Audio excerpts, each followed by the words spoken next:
the report. He should stop playing word games. Nobody needs to go to the library.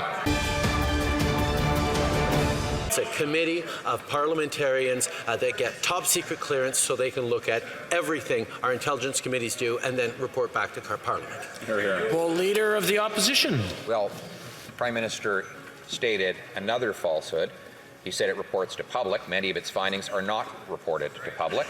And second, Section 21 of the Act that creates that committee states that its reports go to the Prime Minister.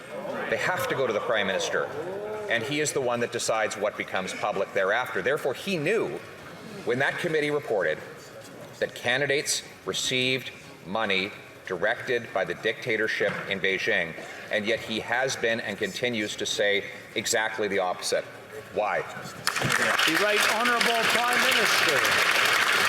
Mr. Speaker, parliamentarians can now go to the Library of Parliament or go online and see reports from the National Security and Intelligence Committee of Parliamentarians that were released publicly to them.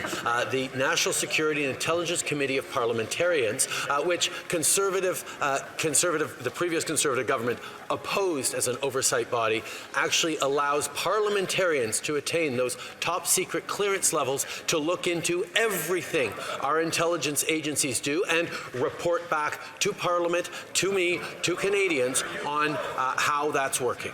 Hear, hear. Honourable Leader of the Opposition. Section 21 of the Act that creates that secret committee says, and I quote, each year the committee must submit to the Prime Minister a report of the reviews it conducted during the preceding years. In other words, he did receive the report. He should stop playing word games.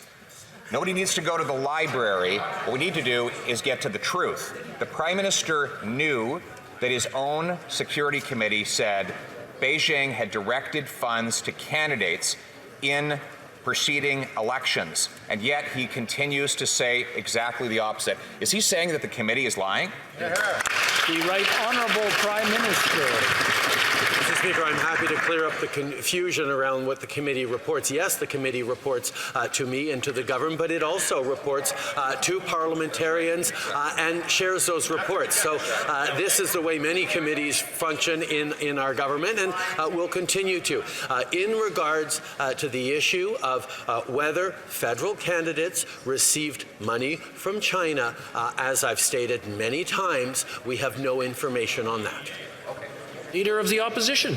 We all agree the Prime Minister has seen the report. Well, this is what Global News says of the report. Global News has learned of an earlier high-level warning about clandestine funding of China's preferred candidates that came from a bipartisan panel of parliamentarians 2 months before the 2019 election.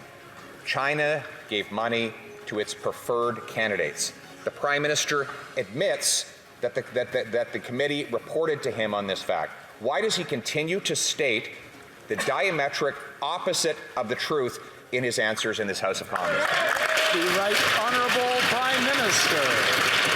Mr. Speaker, I think we all understand how important it is that Canadians can have both confidence in our government's ability to counter foreign interference and confidence in the transparency and openness with which that happens. And that's why, Mr. Speaker, beyond the partisan to and fro that we necessarily see in this House, it is important to create an independent, unimpeachable special rapporteur who is going to be able to oversee the entire landscape around national security to make sure that the committees are doing their work, that the various bodies keep Canada safe. Le député de Saint